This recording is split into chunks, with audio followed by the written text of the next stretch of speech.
gracias damos al Señor por esta oportunidad que Él nos da de poder honrarle, de poder bendecirle. Y bueno, en muchos lugares hoy se celebra el Día de la Biblia. Y cuando hablamos de la Biblia, hablamos de un libro que a lo largo de la historia ha tenido muchos detractores. No solo personas comunes, sino presidentes, gobiernos, imperios han tratado de destruir la Biblia. Lo cierto es que cuando nosotros hablamos de la palabra del Señor, es uno de esos ejemplos que nos demuestra que Dios es real, que Dios no solo que existe, porque sabemos que Él existe, sino que Dios ha mostrado cuál es la voluntad que Él quiere para con los hombres. Cuando nosotros hablamos de la Biblia, una de las preguntas que nosotros podríamos hacernos es: ¿qué es la Biblia? Algo tan sencillo como ¿qué es la Biblia? Y escuchen, porque quizás usted dice, eso es un poco simplista. La Biblia, bueno, es la palabra de Dios. Si verdaderamente la Biblia es la palabra de Dios, entonces nos llevaría a otra pregunta: ¿y qué tiempo paso yo con ella? ¿Qué actitud yo tengo ante la Biblia?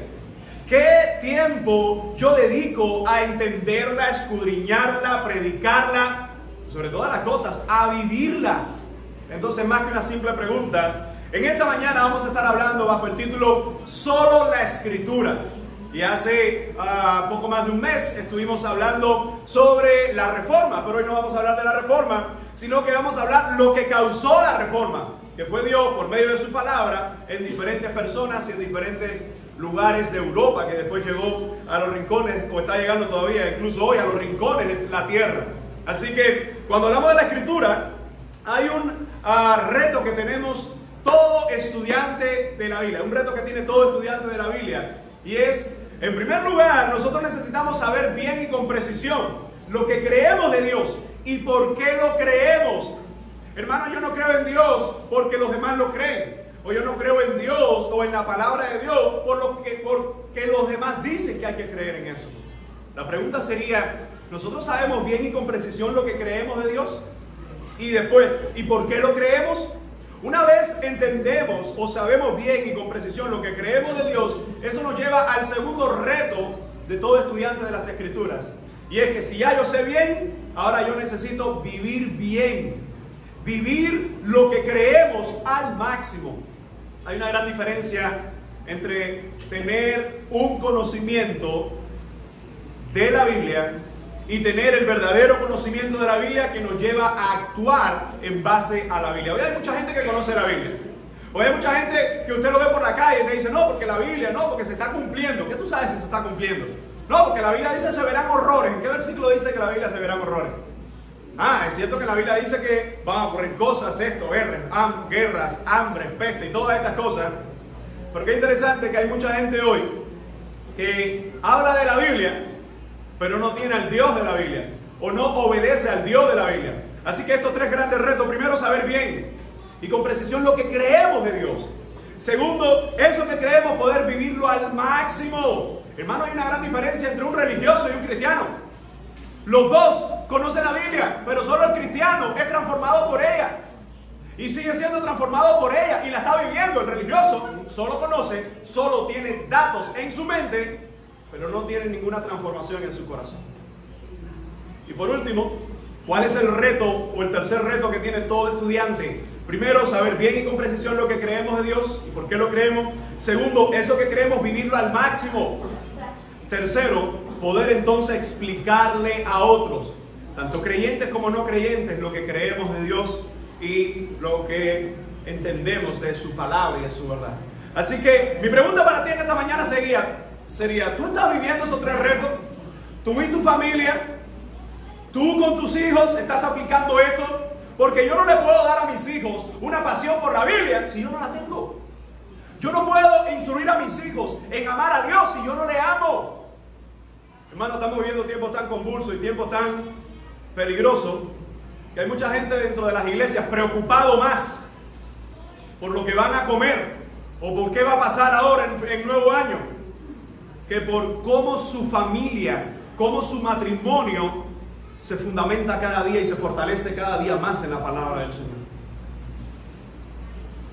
¿Cuál es la declaración de fe de las iglesias bautistas libres sobre la Biblia? Y escuchen, porque esto es importante.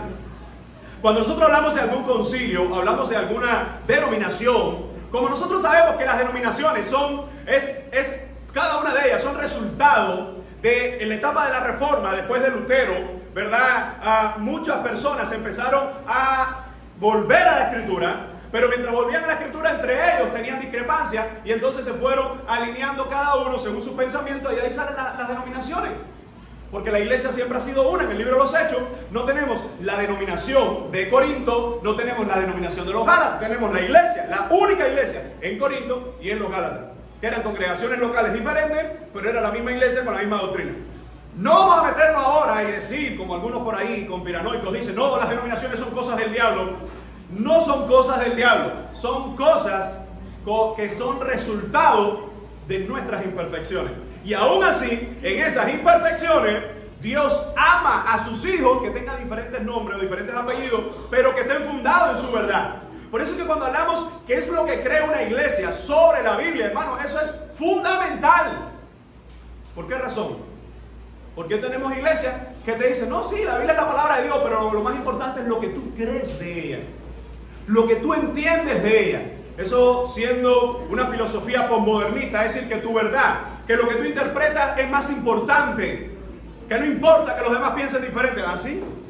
Qué interesante. ¿Cuánta gente va a terminar en el lago de fuego y azufre? Porque esta es mi opinión de la Biblia. Bueno, ¿cuál es la declaración de fe de las iglesias bautistas libres sobre la Biblia? Estas son el Antiguo y Nuevo Testamento, que fueron escritas por hombres santos, inspirados por el Espíritu Santo, y son la palabra de Dios revelada al hombre, como lo vemos en 2 de Pedro 1, 19 al 21, donde dice que tenemos la palabra profética más segura. En 2 Timoteo 3, 16, 17, donde dice toda la escritura es inspirada por Dios, y lo que acabamos de leer. Las escrituras, según esta declaración, son una regla suficiente, hermano, y una guía infalible, y la guía infalible para la salvación y para toda la adoración del servicio cristiano, basado en diferentes textos como Éxodo 4:15, Salmo 32:8, Hebreos 1:1 y 2. Así que, de una forma resumida, ¿qué es la Biblia?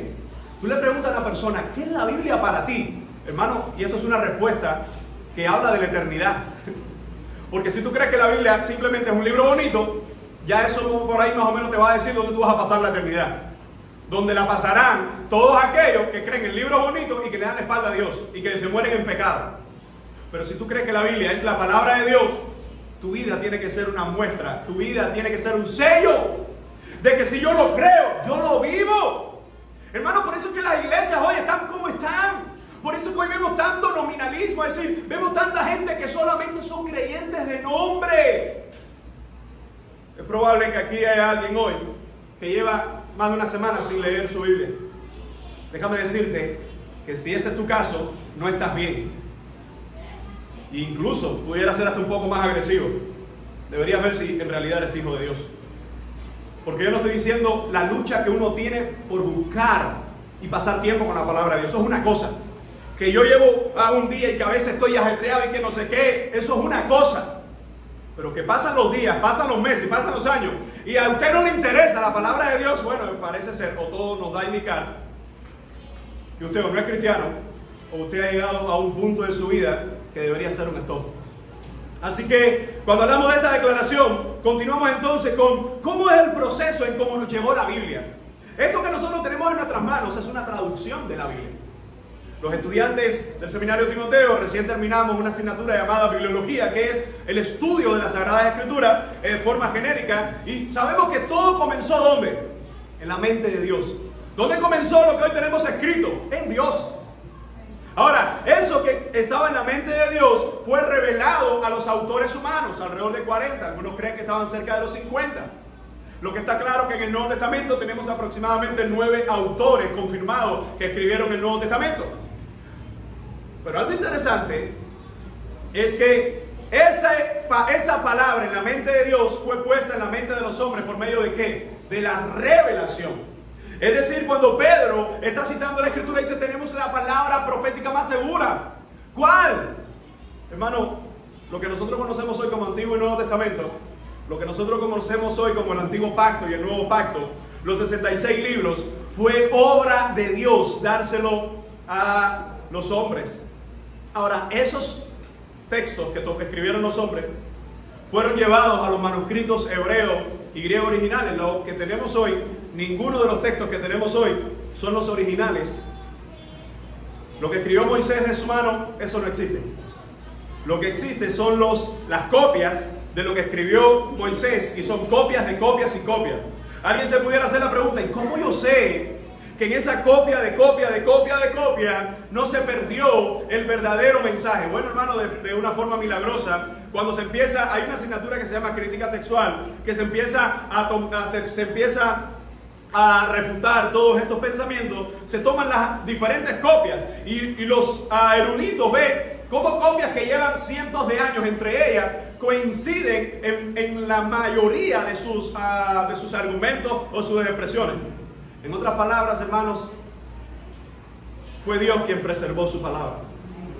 Como mismo Dios la dio, así la ha preservado para que llegue a nosotros sin mancha y sin errores. Así que esos textos originales, tanto hebreo como griego, ocurrió el proceso de la canonización. Y en ese proceso de la canonización, que más adelante vamos a hablar algo interesante de por qué hay unos libros ahí apócrifos que tiene la Iglesia Católica en su Biblia y nosotros no los tenemos, algunas razones por las cuales no los tenemos, pero todo esto resultó en ¿qué? En 66 libros. Yo te hago la pregunta práctica: ¿y qué tiempo tú pasas con los 66 libros de la Biblia? Que son 66 libros que hace un solo libro. Mi pregunta sería: ¿qué tiempo pasamos nosotros en este maravilloso texto? Que a diferencia de cualquier otro texto, el leerlo provoca vida y esperanza. A diferencia de cualquier otro texto que te pueda traer emociones, sentimientos, ánimo, porque hay muchos libros hoy de autoayuda, como ser vencedor en 7 pasos, cómo vencer la miseria y la tristeza en 4 pasos, cómo dormirte en 3 pasos y nada más empieza y ya estás dormido. Es decir, hay muchos libros hoy. Pero lo interesante de esto es que este es el único libro que tiene el poder para cambiar vidas. Es el único libro que cuando lo estás leyendo, el autor de ese libro está contigo en esa lectura. Así que, hermanos, cuando hablamos de las Escrituras, todo lo que tenemos en el proceso de canonización, una vez más, la iglesia no le dio autoridad a ninguno de los libros, sino que reconoció la autoridad que ellos tenían. Y eso pasó entonces a las Biblias hebreas y griegas modernas, que eso sí tenemos muchos de esos textos modernos. Y después viene el proceso de la traducción, que es lo que tenemos hoy nosotros en español. Pero recuerde que esta traducción en español, mucha gente de habla inglesa jamás la va a leer. ¿Por qué? Porque no está en su lengua y ellos la están leyendo en inglés. Y en inglés hay otra traducción que es tan buena como esta, que nos muestra la palabra del Señor. Por eso yo quiero que meditemos cuando nosotros hablamos del origen de la Biblia. Bueno, la misma Biblia nos dice de dónde vino. Es interesante, porque algunos han pasado tiempo bueno, la Biblia tiene errores y la Biblia no es la palabra de Dios y la Biblia contiene la palabra de Dios. Y qué interesante que la historia ha demostrado que cada vez que alguien, o la mayoría de las ocasiones que alguien se ha levantado a demostrar que la Biblia no es la palabra de Dios, termina siendo convencido por la palabra de Dios en su majestad. Es el mismo Señor. Así que, como sabemos, fueron escritos alrededor de 40 autores. Y escuche esto, porque estos datos a veces lo decimos en el discipulado y a veces lo recordamos en una clase o algo así. Y esto como 40 autores. Yo le pongo un ejemplo. Si yo escribo una novela, como yo mismo soy el escritor de la novela, es más fácil que la novela tenga un hilo conductor y sea coherente. ¿Por qué? Porque solo la estoy escribiendo yo.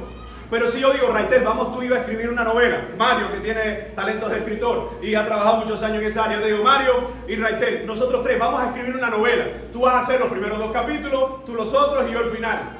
Y empezamos a escribir. Hay un momento que tenemos que sentarnos y tenemos que decir, a ver, espérate, el fulano, porque no podemos empezar así a escribir a lo loco. Tenemos que decir, ¿cuál es la tónica? ¿Quiénes son los personajes? ¿Cómo se va a desarrollar la historia? ¿Qué yo voy a decir en estos primeros capítulos que tú no lo puedes contradecir en los tuyos, si no, no tiene coherencia? ¿Cómo tú vas a terminar lo tuyo? Porque si yo empecé hablando de que José es, no sé, o Gualberto, es el centro de la historia, él no puede tener otro hombre o otra persona como el centro. ¿Me explico? En la idea central, mientras más personas hay, más difícil es. Pero no solo fueron alrededor de 40 autores, sino que fue escrita en 3 continentes diferentes. Pero no solo fue escrita en 3 continentes diferentes. Porque dice, bueno, es verdad, todas se escribió en el mismo tiempo. ¿Qué tiempo llevó desde que Moisés se escribe hasta que Juan termina en Apocalipsis? ¿Alrededor de cuántos años? Alrededor de más de 1600 años escribiéndose la Biblia. ¿Qué tipo de autores tenía? A ver, mencióneme, ¿qué tipo de autores tenía la Biblia? Médicos. Tenía un médico, por lo menos uno que sabemos. ¿Qué más? Tenía pescadores escribiendo. ¿Qué más? Tenía pastores, tenía escribas. ¿Qué más? ¿Qué más tenía escribiendo? Reyes. Tenía pastores de ovejas, sí. Tenía incluso boyeros, es decir, personas que trabajaban con los bueyes. ¿Qué más? Tenía un cobrador de impuestos ahí, pero ya convertido. Sí, porque la gente... Pero ya se había convertido. Menos mal, menos mal. Si no, entonces las teologías mentirosas esas que hay de la prosperidad estuvieran justificadas ahí todas. De robar y todas estas cosas. Un cobrador de impuestos convertido.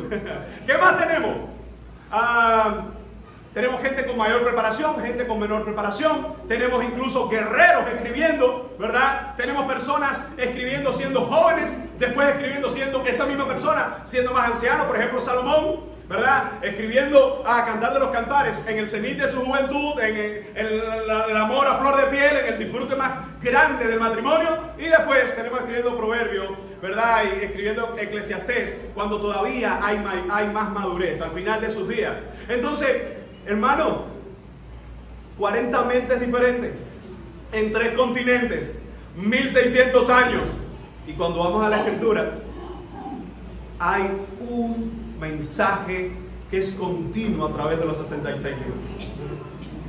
No hay contradicción entre ellos. ¿Por qué? Porque cuando la gente empieza a hablar de que no, las contradicciones o las aparentes contradicciones, cuando se hace un estudio más profundo, porque por ahí por internet ustedes se encuentran cada cosa hoy, 100 errores que tiene la Biblia, 10 errores que te demostrarán que la Biblia es mentirosa. Búscalo, léelo, y cuando encuentras la explicación te darás cuenta que no son errores.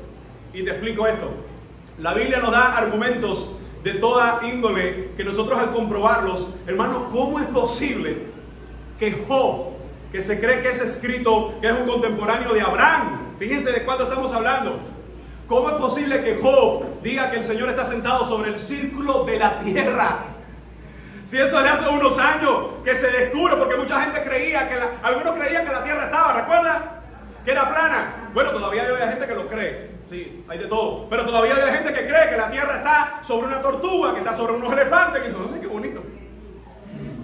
Quizás por eso que no vemos, bueno, los cubanos no vemos de nada, ni tortuga, ni carne, ni puerco. Pero bueno, cuando nosotros vemos Job diciendo que Dios está sobre el círculo de la tierra, miles de años antes que la gente descubra eso.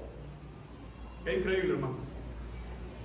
Alguno puede decirte, no, la Biblia tiene errores. ¿Por qué? Porque dice que el sol se levanta de día. Bueno, lo que debemos entender es que la Biblia tiene figuras de lenguaje, figuras de dicción. Porque alguien dice, no, no es el sol el que se mueve, es la tierra que gira, que no sé qué, que esto, que aquello. Pero cuando el texto se está hablando que el sol se levanta, lo que está haciendo, o los autores, y tan pasajes como esto hay muchos otros, está hablando figuras de lenguaje, cómo se entiende en el momento. No te está dando un dato científico corroborado. Ahora, lo interesante, hermanos, de la Biblia, regresando al punto, 40 o más de 40 hombres, muchos de ellos no se conocieron entre sí, muchos de ellos ni hablaron entre sí, muchos de ellos ni sabían que los demás iban a existir, porque fueron 1600 años. Y cuando vamos a la palabra del Señor nos damos cuenta que aunque hay más de 40 autores humanos, solo puede haber un autor divino, una mente más grande por encima de estas 40 mentes, ¿verdad? Y ahí es ahí donde nosotros podemos decir gloria a Dios por su palabra. Cuando nosotros hablamos de la Biblia, que decimos que la Biblia es la palabra de Dios, hay tres términos muy importantes. Para comprender cómo llegó la Biblia a nosotros hay que entender 3 palabras: revelación, inspiración e iluminación. Y no voy a hacer preguntas porque aquí hay unos cuantos que se evaluaron hace una semana con esto y yo sé que están súper afilados. Pero vamos a primera a los Corintios, capítulo 2. Primera a los Corintios, capítulo 2, verso 9. Dice de esta manera. Primera a los Corintios, capítulo 2,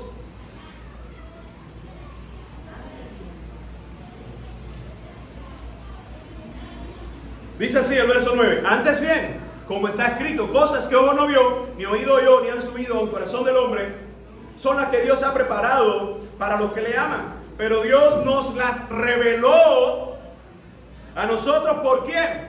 Por el Espíritu. Dice, porque el Espíritu todo lo escudriña, aún lo profundo de Dios. Porque ¿quién de los hombres sabe las cosas del hombre, sino el Espíritu del hombre que está en él? Así tampoco nadie conoció las cosas de Dios, sino el Espíritu de Dios. Y nosotros no hemos recibido el Espíritu del mundo, sino el Espíritu que proviene de Dios, para que sepamos lo que Dios nos ha concedido.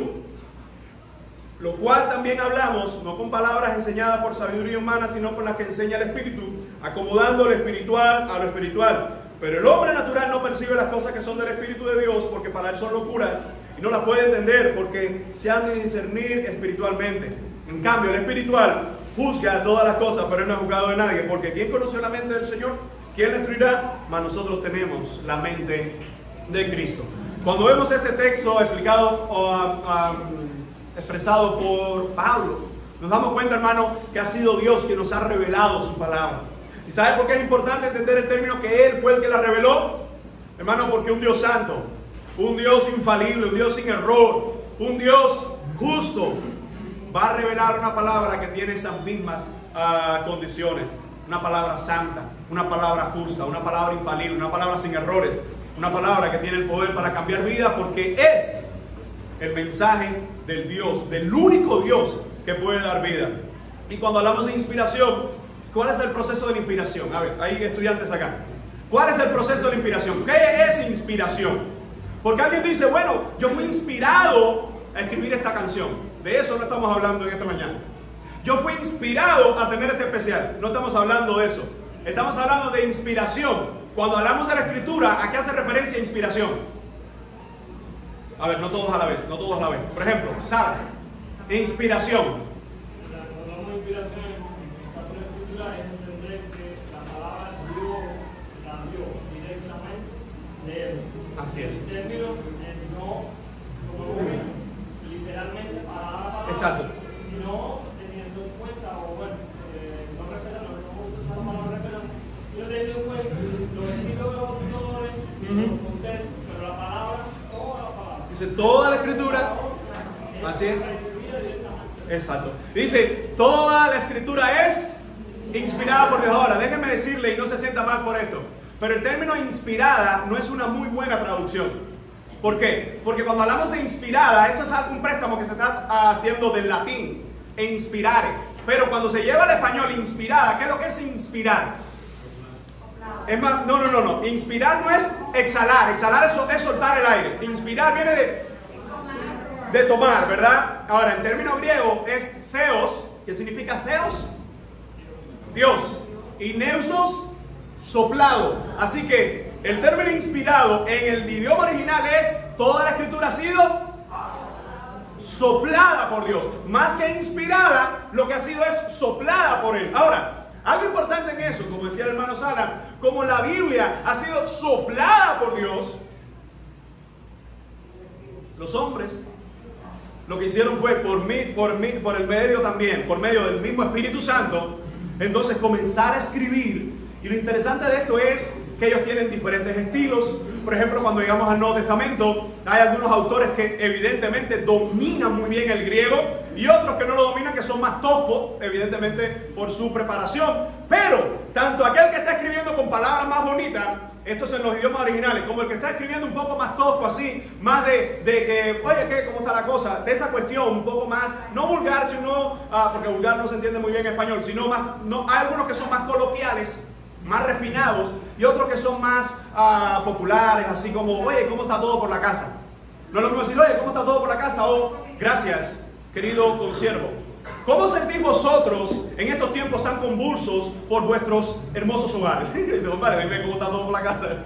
Entonces, esa diferencia la vemos en los autores. Entonces vemos que ellos ponen su estilo, pero es Dios el que está guiando todo el proceso. De hecho, se puede ver en esta frase, la revelación es lo que Dios da al hombre. ¿En qué resulta esa revelación? Por medio de la inspiración de su palabra en 66 libros. Cuando hablamos de la iluminación, entonces, ¿qué es la iluminación? La revelación es lo que Dios da al hombre, que también se conoce como la inspiración, el proceso por el cual Dios guía todo eso. ¿Y la iluminación cuál es? ¿Cuál es? Ok, voy a tener que mandar entonces a algunos estudiantes. ¿Cuál es la iluminación, Bernis? La iluminación. La obra del Espíritu Santo por la cual el creyente puede interpretar Las escrituras. ¿Verdad? No es que yo digo, Señor, revélame ahora tu palabra. No, ya fue revelada. Está en los 66 libros. Ya está revelado. Pero cuando vamos a estudiarla, cuando vamos a escudriñarla, decimos, Señor, ilumíname. Recuerda lo que decíamos ahorita. La Biblia es el único libro. Hermano, a mí me encanta esa frase. La Biblia es el único libro que cuando lo lees, el autor está contigo. Porque sí, alguien puede escribir un libro y estar conmigo en el momento de leerlo, pero es el único libro que viene de Dios, que tiene la autoridad de Dios, que tiene el poder de Dios, que tiene el respaldo de Dios y que tienes a Dios con él cuando lo quieres estudiar y hacerlo correctamente. Así que cuando nosotros hablamos de este término sobre la escritura, vamos a hablar entonces de estructura. ¿Cuántas partes tenemos en la Biblia? A ver, esto lo sabemos todo. ¿Cuántas partes hay en la Biblia? Hay 2 partes. Antiguo pacto y nuevo pacto. Lo interesante es que en el tiempo de Jesús nunca nadie mencionó esos términos o usó esos términos. Se empezó a usar en el segundo siglo. Antiguo pacto, Antiguo Testamento y Nuevo Testamento. De una traducción latina de Antiguo Testamento y Novum Testamento. Pero ¿cómo se llamaba? En el tiempo de Jesús, ¿cómo le llamaban a lo que nosotros llamamos el Antiguo Testamento? La ley, los escritos y los profetas. La ley de Moisés. La ley y los profetas. Es decir, tenía varias nomenclaturas. ¿Y cómo le llamaban los judíos?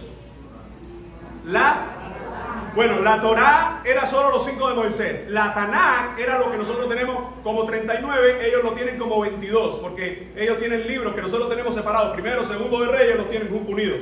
Entonces, si nosotros hablamos de la Biblia, esto es importante, hermano. Porque hoy incluso hay gente que le da más importancia al Nuevo Testamento. No. Para entender el Nuevo necesitamos el Antiguo. Y hoy hay otros que solo tienen el Antiguo y no quieren saber del Nuevo. No. Porque para entender el Antiguo necesitas complemento, necesitas ver cómo es la historia y cómo va a ser con el Nuevo Testamento, con la venida de Cristo. Así que hablemos un poco más de estructura. ¿Quién se atreve a decirme las divisiones del Antiguo Testamento? Tenemos premio. A ver,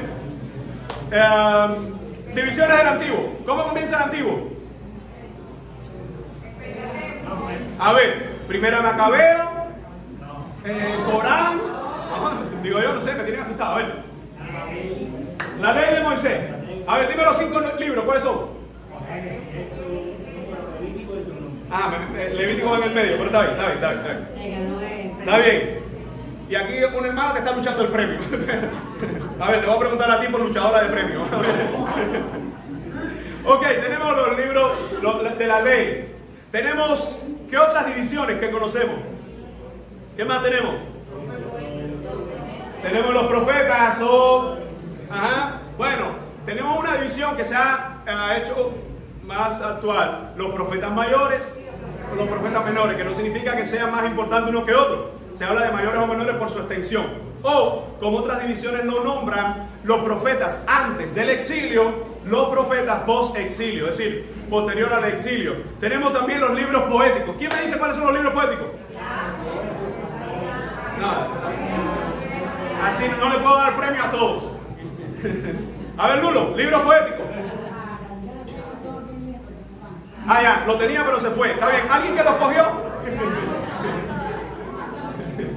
Está bien, no, pero sabemos que los tiene. A ver, Tania.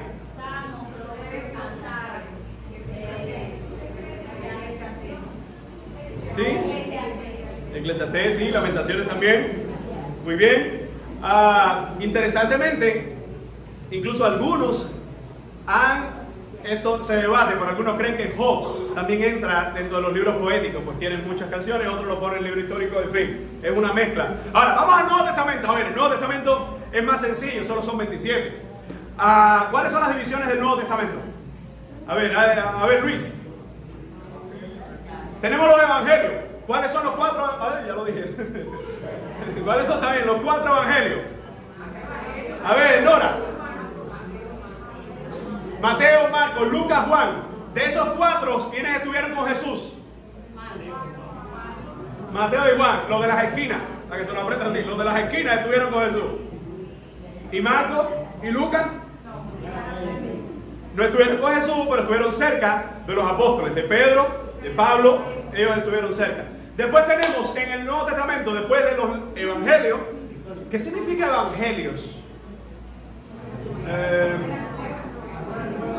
Las buenas nuevas. Bueno, ingelio, mensaje, el buen mensaje o la buena nueva. ¿Cuál es esa buena nueva? Exacto, que Cristo vino para darnos vida y vida eterna, ¿verdad? Muy bien, después del libro Evangelios, tenemos, ¿qué otra división? Libro histórico. Libro histórico es interesante porque Mateo, Marcos, Lucas, Juan, estos evangelios, cuando lo vemos, ellos se conectan con hechos. Y hay una historia ahí que está en los 5, que habla de la ascensión de Jesús y habla de la encomienda de Jesús a los discípulos y están ahí. Entonces, si nosotros vemos, ese libro histórico nos habla, según se entiende o se cree, de los 30 primeros años de la historia de la iglesia. Que eso no tiene importancia, ¿verdad? Por eso no leemos ese libro. Entonces, digo yo, no sé. Claro, porque nos habla después de la ascensión de Jesucristo, cómo el Espíritu Santo viene sobre la iglesia y cómo la iglesia continúa la obra del Señor por medio de su palabra, ¿verdad? Después tenemos otra división. Tenemos entonces evangelios, libros históricos. Tenemos entonces después las cartas. Y las cartas tienen divisiones. Cartas. Bueno, ya hay algunos la dividen por autores. Las cartas paulinas, las cartas juaninas, las cartas, una sola que es la carta de Santiago, después las cartas pastorales, ¿verdad? Juanina, Petrina y Jorgina. Dice la hermana que ella nunca escuchó mencionar eso, sí, porque en los términos académicos se usan más esos nombres, pero las cartas generales, las cartas a las iglesias. Hay algunas que son a iglesias específicas y otras que son generales. ¿Cómo se entiende la de generales? Porque no te especifica qué iglesia y se entiende que es para todos los creyentes, ¿ok? Entonces, y el último libro, Revelación, que eso es lo que significa Apocalipsis, revelación. De hecho, el libro comienza Apocalipsis 1.1, la revelación o el Apocalipsis de Jesucristo. Así que, después de ver esta definición, uno debería hacerse la pregunta: ¿qué proceso se usó para que estos 66 libros estuviesen reconocidos como los 66 libros inspirados? ¿Alguien sabe alguna de las pruebas que se le hicieron a estos libros para reconocerlos como autoridad? A ver, ¿cómo? Bueno, es el proceso del canon. Cuando se habla de canon o canonización, esto es importante, hermano. Porque, miren, se lo explico de esta forma. Cuando Lucas está escribiendo, ¿cuántos libros escribió Lucas? ¿Cuántos? ¿2? ¿Cuáles? Hechos. Bueno, Lucas, que lleva su propio nombre, y Hechos, escribe 2. Muy bien. Cuando Lucas está escribiendo su primer tratado, que se conoce como el Evangelio de Lucas, y después su segundo tratado, que así lo dice el libro, los libros él lo dice, que es Hechos, es decir, la continuidad de qué pasó después con la iglesia, que Jesús ascendió. Lucas está escribiendo, pero Lucas no está diciendo, bueno, de aquí a unos años va a reunirse la iglesia para decir que este libro es la autoridad. No, él está escribiendo y él sabe que es revelado. La iglesia lo tiene como revelado, pero eso llevó a un proceso que la iglesia, cientos de años después, mirara y dijera, bueno, evidentemente este libro que escribe Lucas es inspirado por Dios. ¿Qué dice la iglesia católica? Te lo pongo en estos términos. La iglesia católica romana dice que nosotros los protestantes tenemos que agradecerle a la iglesia católica porque ellos fueron quienes dieron autoridad a los 66 libros. No, una cosa es que yo le dé autoridad, pero miren, para yo dar autoridad a una cosa, ¿qué significa? Eso, que yo la tengo. Pero la autoridad de la Biblia, ¿de quién viene la Biblia? Como decía ahorita nuestro hermano Sala, si la autoridad viene de Dios, nosotros los hombres no podemos dar la autoridad. ¿Qué es lo único que podemos hacer los hombres? Reconocer la autoridad que ya ellos tienen. Entonces, ¿cuáles eran algunas de esas pruebas que se le hacían a los libros? Si alguien recuerda, en el proceso de canonización. Algunas de esas pruebas. Alguien decía, bueno, si el libro me gusta, es inspirado. Si las historias me sacan lágrimas, es inspirado. Si el libro me da fuerza para ser un millonario, es inspirado. No. ¿Fueron esas, no? No. ¿Cuáles fueron entonces? No tiene que ser con la palabra teológica. Puede ser, bueno, creo que lo que se hizo fue esto. Algunas de las pruebas que se hicieron. Yo pienso que fue porque coincidían los libros. Uno que escribieron 40 años antes y otro que escribieron 40 años después decían casi lo mismo. Entonces se lo recogieron. Eso se llama el proceso de no contradicción entre los libros. Es decir, que no estuvieran en contraposición, que no estuvieran uno diciendo que Jesús es el Salvador y otro diciendo, como hay alguno, que también había otra persona que podía salvar. Entonces, ese es el proceso de la armonía en los textos. Es decir, que tengan un solo mensaje. Ese es uno. ¿Alguien más recuerda? Otro de los procesos. Ahora, ojo, porque cuando hablamos de canonización, tenemos el canon del Antiguo Testamento y el canon del Nuevo. Casi siempre el problema se forma con el del Nuevo. ¿Por qué? Porque el Antiguo Testamento ya está escrito y Jesús incluso lo está citando. Porque oíste que fue escrito en la ley, en los profetas y los escritos. Y el propio Nuevo Testamento te cita en 52 ocasiones la palabra escritura. Y de esas 52 veces que el Nuevo Testamento cita la palabra escritura, grafé en griego, 50 veces está haciendo referencia a lo que nosotros conocemos como Antiguo Testamento. Solo 2 veces está haciendo referencia a el Nuevo Testamento. Y es interesante porque después vamos a leer uno de esos textos donde vemos que hay una armonía de que el Antiguo Testamento, el Antiguo Pacto es palabra de Dios y el Nuevo Testamento también es palabra de Dios. ¿Por qué se forma el problema con el Nuevo Testamento? Porque cuando Jesús está enseñando, ya se había escrito la mitad del Nuevo Testamento, ¿no es verdad? Pero no se había escrito completo, ¿sí o no? Jesús andaba, ¿sí o no? Hay películas que te lo ponen. Jesús andaba con un Nuevo Testamento bajo el brazo y le decía a sus discípulos, a ver, véanme ahí en el salmo. No, ¿por qué?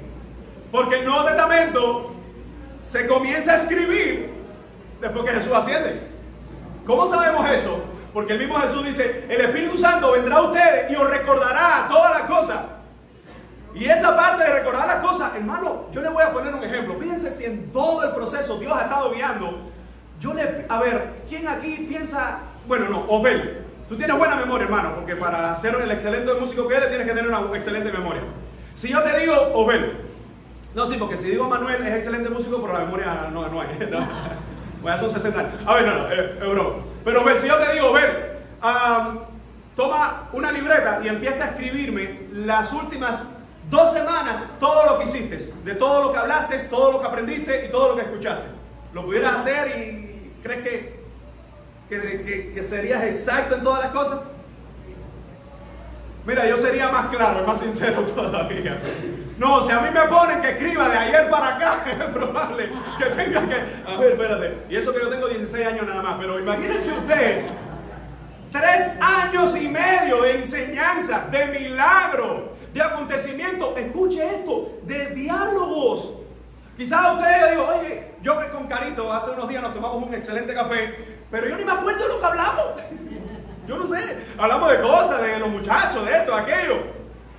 Imagínense lo que es un tiempo después que Jesús ha ascendido y que Mateo dice, ok, déjame escribir cómo comenzó todo. Bueno, y que Mateo diga, y el hombre le dijo a Jesús, y Jesús hermano, evidentemente ese proceso tiene que estar guiado por el Señor, porque no existe una mente humana que pueda hacer eso. Y a eso añade que mientras yo estoy escribiendo, hay otro que después está escribiendo y está coincidiendo con lo que yo estoy diciendo, hermano, por eso como comencé al principio, hermano, la Biblia es uno de esos gritos más grandes a esta humanidad perdida de que Dios es real.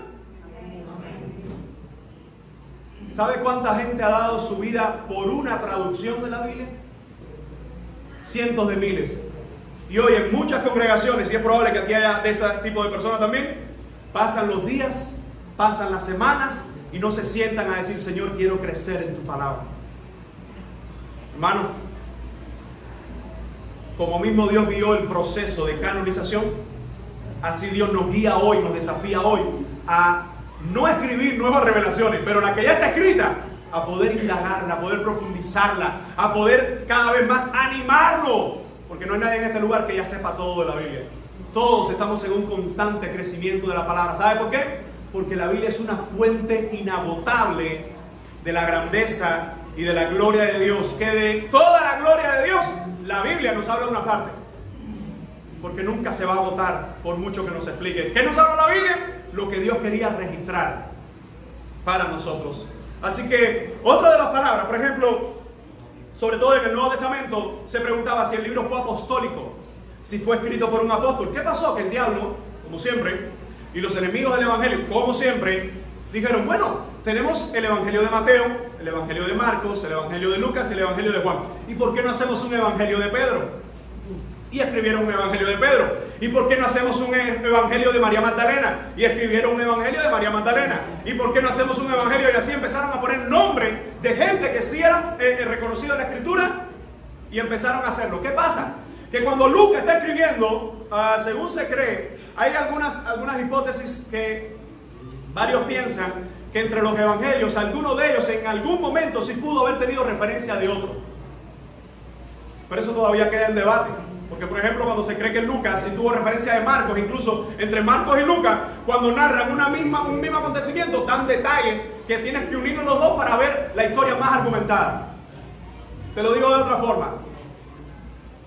Una vez más, Dios guiando el proceso de cómo nos llega la Biblia, de cómo llegó la Biblia primero a ellos, hermano, Dios tuvo que estar cuidando sus palabras. Porque un error, uno solo, introducido en la Biblia, pudiera destruir la fe. ¿Por qué? Porque si la Biblia contiene errores, entonces ya Dios no es completamente santo y perfecto. Porque si la Biblia ha sido dada por Él, entonces no puede tener errores, y no los tiene. Entonces, si el libro era apostólico o si no era apostólico, que estuviese bajo la supervisión de un apóstol. Por ejemplo, Lucas lo vemos relacionado con Pablo, ¿sí o no? Marcos lo vemos relacionado también con Pablo, en ocasiones con Pedro. Es decir, que aunque ellos no eran apóstoles, ellos estuvieron bajo la supervisión o la asesoría de apóstoles. La aceptación, esto es otra de las cosas que se hacían, es, muy bien, primero los Corintios, vamos a buscar las referencias generales que hay de que la iglesia de Corintios recibió una carta o recibió dos cartas del apóstol Pablo, y que haya argumentos de que fue recibido en ese lugar.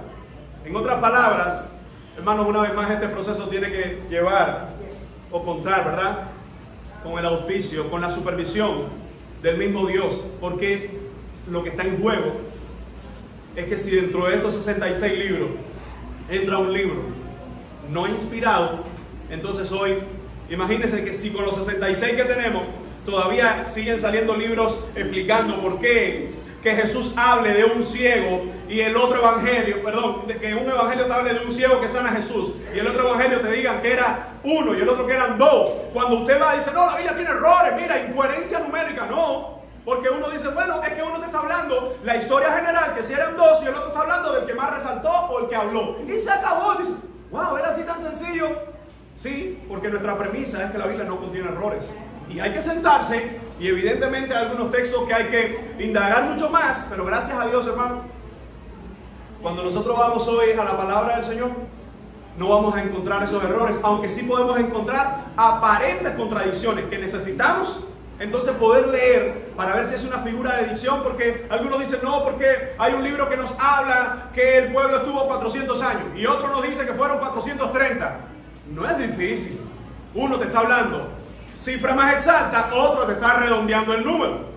No es entonces un error, sino en la figura, en cómo se narra la expresión. Así que, resumiendo esta parte, entonces tenemos otra parte del libro que se llama los libros apócrifos. ¿Qué significa libro apócrifo? Rápido. No todos a la vez, es que veo que todo el mundo ahí. Sí, porque como estamos grabando la clase, algunos dirán, bueno, ¿cómo estarán participando? Sí, todo el mundo está con la mano a ver, todos no a la vez, no todos, por favor. ¿Qué son los libros apócrifos? A ver, hermano. Ajá, ¿qué significa apócrifos? Escondidos, ocultos. Ahora, estos libros se escribieron incluso, muchos de ellos, 200 años antes de Cristo. Y es interesante, porque cuando se está haciendo el canon o conformando el canon del Nuevo Testamento, muchos de estos libros ya estaban. ¿Alguien recuerda alguno de esos nombres? Por ejemplo, Primero y segundo de Macabeos, que es un libro de historia entre los dos testamentos, lo que ocurre en ese periodo de los dos testamentos. Tenemos también Tobías, Judith, Baruch, Carta de Jeremías, Eclesiásticos, Sabiduría, adiciones a Daniel, que son Susana, el Bello, el Dragón, el Cántico de los Tres Jóvenes, unas adiciones a Esther, y primero y segundo de Esdras y la oración de Manasés.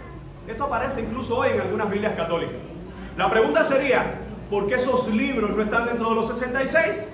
Por lo mismo que hablábamos, que cuando se hicieron las pruebas, muchos de ellos o encontraron contradicciones, o no se encontró que circularan entre la iglesia o escritos por apóstoles que fueran inspirados. Muchos de los hombres piadosos de Dios, cuando citaban estos libros, por ejemplo Lutero, decía, estos libros no son libros que contienen revelación de Dios, que son revelación de Dios, pero sí son libros históricos, porque Macabeos nos habla de aquella familia de 5 judíos que se rebelan contra el imperio dominante de Roma y son arrasados, pero ellos tratan de defender el judaísmo, y es un libro histórico que está ahí.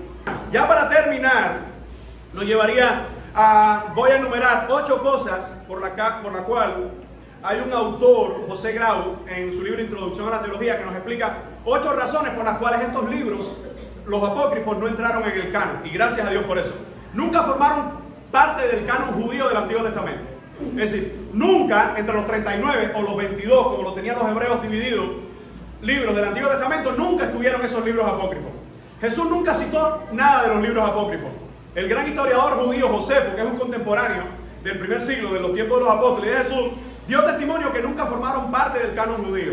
Filón, y fíjense, lo que estoy citando ahora es historiadores contemporáneos del primer siglo, que muchos de ellos no eran ni cristianos.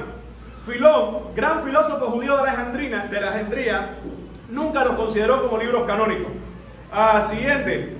No se hallan estos libros detallados en ninguna lista de libros canónicos de la iglesia. Estos libros mismos ellos mismos no reclaman ser inspirados. Sin embargo, cuando vamos, por ejemplo, a los profetas del Antiguo Testamento, dice, y así dijo el Señor.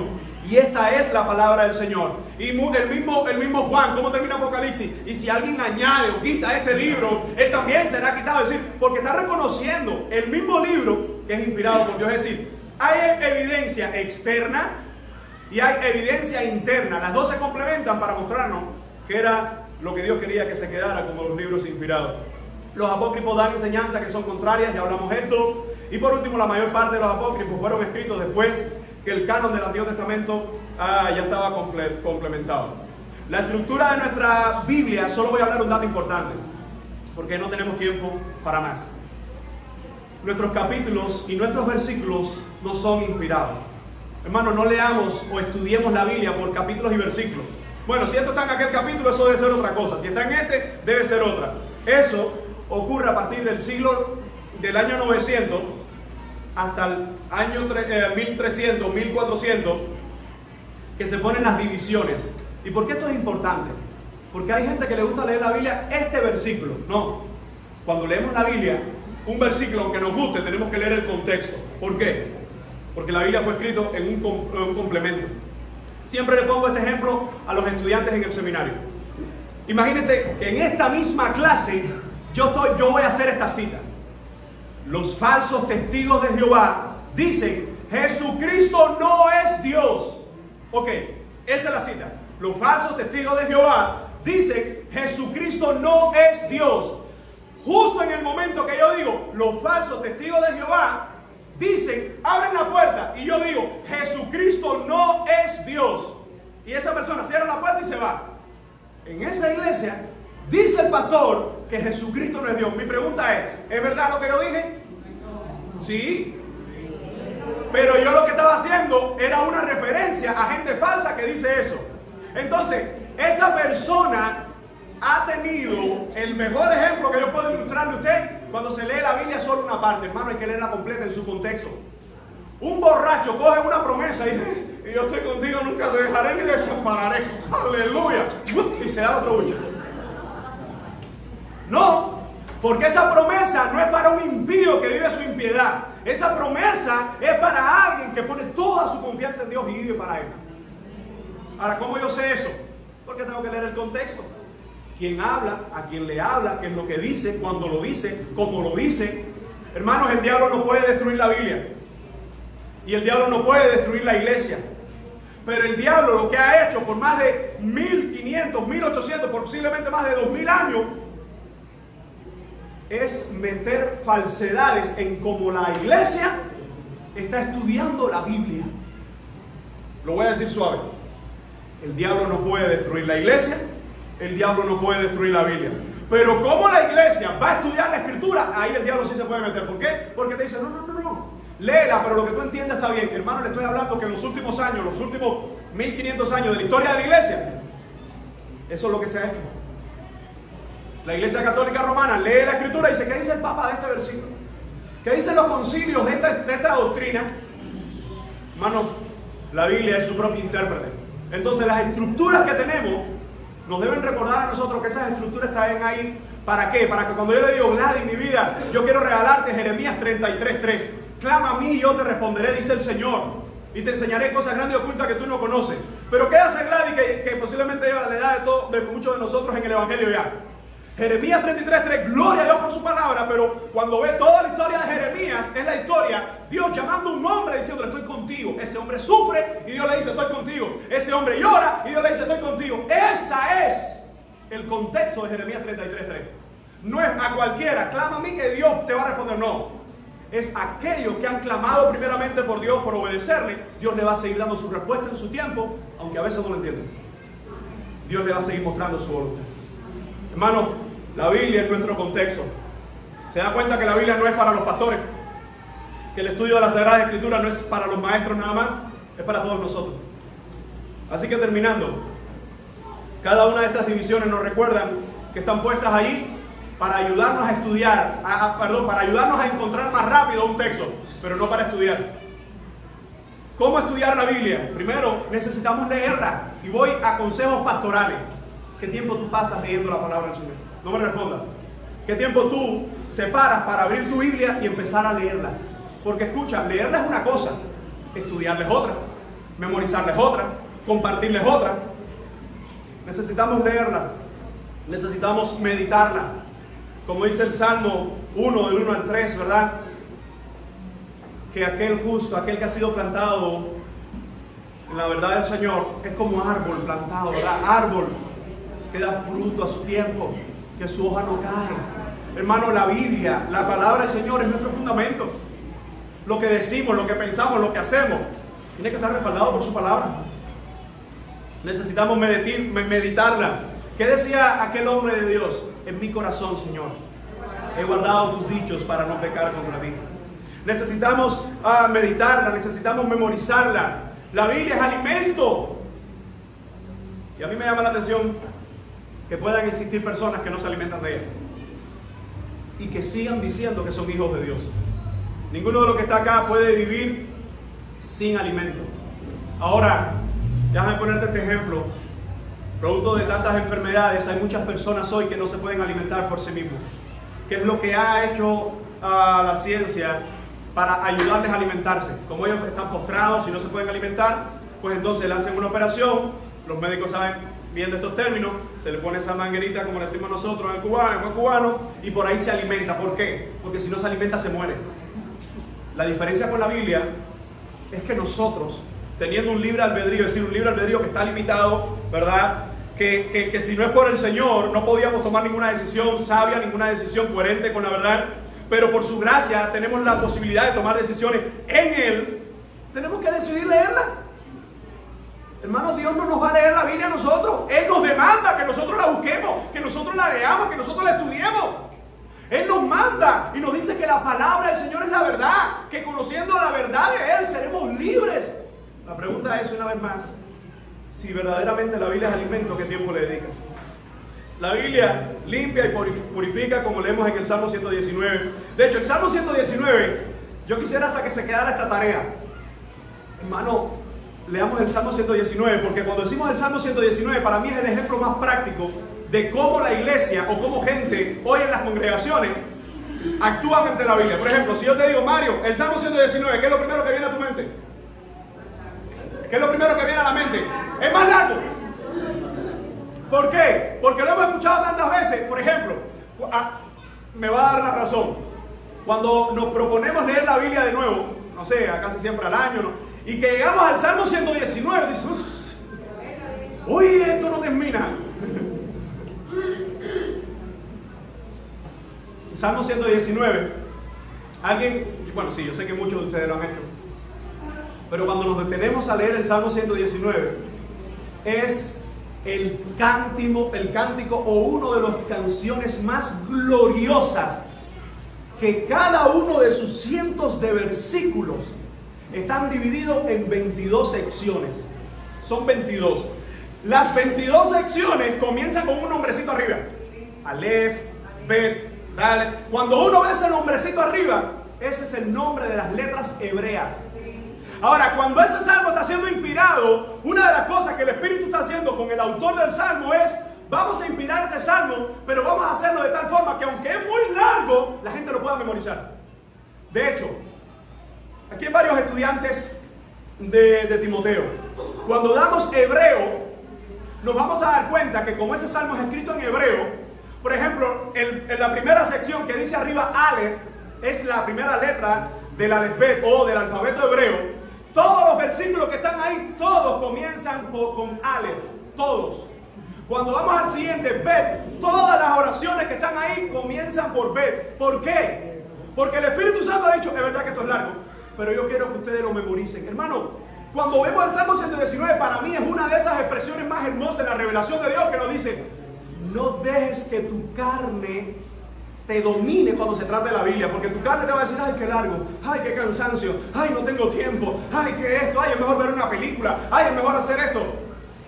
Pero el Salmo 119, desde el principio al fin, son las manifestaciones de la gloria de Dios por medio de su palabra. Y ahí te encontrarás todas esas frases hermosas: con que limpiará el joven su camino, Señor, yo andaba errante, termina el salmo, pero tú viniste a mí. Y cada uno de los textos nos está hablando: Señor, tu palabra, me deleito en ella, la amo, gracias por tu mandamiento, gracias por tus decretos, gracias por tus estatutos. Salmo 119 es un grito para la iglesia hoy que nos dice: necesitamos volver a la palabra del Señor y que sea nuestro deleite, hermano. Y ese deleite se lo confiesa alguien que muchas veces no es para mí un deleite, porque tengo que luchar con mi carne, porque estoy cansado, porque tengo que hacer otras cosas. Pero debe ser un deleite cuando decimos: Señor, permite por tu Espíritu Santo que mi deleite sea crecer en tu palabra. Así que cuando hablamos de la Escritura, hermanos, estamos siendo llamados por Dios cada día a buscar más de su palabra. Estamos siendo llamados por Dios cada día a buscar más de sus verdades. Les conté hace unos días que, como Ali ya está más grandecita, comencé a leerle las historias bíblicas. Y cuando le leo la historia bíblica, imagínense, por unos cuantos años estoy acostumbrado a estar predicando de esas historias, pero no a los niños, sino a gente madura, gente grande, o gente iniciando en el evangelio, o gente que llevan años, o pastores en el seminario. Y ahora con mi niña, claro que la Biblia te ayuda porque es una forma muy breve, pero cuando estoy leyendo con ella, yo sigo disfrutando esas historias. ¿Por qué? Porque eso no es un libro que cuando tú lees, esto me lo sé así, si al final esto todo termina igual. No, porque es palabra viva. Y aunque tengo un lenguaje más sencillo para ello, pues yo incluso veo en sus ojos cuando está viendo las historias. A veces se me desconcentra, pero yo veo cuando está concentrada con la historia y está disfrutando la historia. Hermano, eso es lo que provoca la Biblia en nosotros, que es un disfrute. El problema está en que hay que sacrificar nuestra carne para sacar tiempo. Y hoy, hermano, tenemos Biblia en audio, para que no haya justificación que alguien dice: ay, no, ya no veo. Tenemos Biblia a color, tenemos Biblia ilustrada, tenemos Biblia en todos los formatos, en todas las versiones, incluso hasta dramatizada. Tenemos Biblia de todos los formatos. Mi pregunta es: ¿qué es la Biblia para ti? ¿Qué es la Biblia en tu matrimonio? ¿Qué es la Biblia para tus hijos? ¿Qué es la Biblia para esta iglesia local? Si ella es la palabra de Dios, tenemos que vivir entonces coherentemente con esa verdad. Termino como mismo comencé. Segunda a Timoteo dice así: toda la Escritura es inspirada por Dios y es útil para enseñar, para redarguir, es decir, para sacarnos del error, para corregir, para instruir en justicia. ¿Qué es la justicia? La que Dios demanda. ¿Cuál es el fin de la Escritura? De que el hombre de Dios, hablando en términos genéricos, sea perfecto, conforme al diseño de Dios, enteramente preparado para toda buena obra. Hermano, digamos con nuestros actos, con nuestros hechos, digamos con nuestros hechos, no con nuestras palabras, que la Biblia es la palabra de Dios. Porque si verdaderamente lo es, eso es lo que más va a tomar el tiempo de nuestras vidas. Les invito a terminar orando. Señor, gracias por tu palabra, gracias por tu verdad. En tus manos estamos, te bendecimos y solamente a ti te damos toda la gloria. Ayúdanos, Señor, a ser un pueblo que se humilla ante tu palabra. En el bendito nombre de Jesús te damos gracias, te decimos amén.